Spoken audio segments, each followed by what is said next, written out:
बटेंगे तो कटेंगे नाही, आता बटेंगे तो फटेंगे, हा इशारा आपल्याला सगळ्यांना मिळालाय.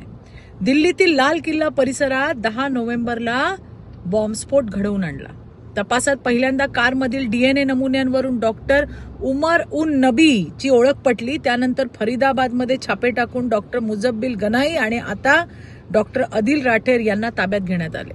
या चौकशीमधून एक सुशिक्षित व्हाईट कॉलर टेरर मॉड्यूल समोर आलंय, ज्याचा उद्देश अनेक ठिकाणी मालिका हल्ले करण्याचा होता आणि त्यांना परदेशातून युकासा नावाच्या हँडलरकडनं मार्गदर्शन मिळत होतं. हे सगळंच तुम्ही आणि मी बातम्यांमधून बघितलंय.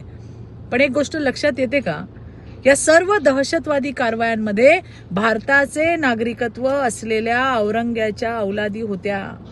याचसाठी आपण सगळ्या भारतीयांनी एक व्हायला हवंय.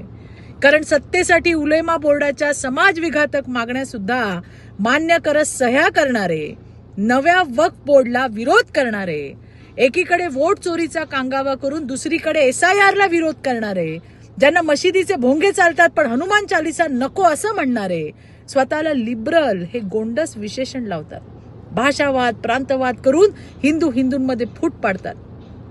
पण दुसरीकडे मात्र मतांसाठी काही विशिष्ट समाजाला जवळ करतात. तिथे भाषा प्रांत सक्ती नाही. अशा लोकांपासून सावध राहा. लक्षात ठेवा, आता बटेंगे तो कटेंगे नाही, बटेंगे तो फटेंगे होईल. धन्यवाद.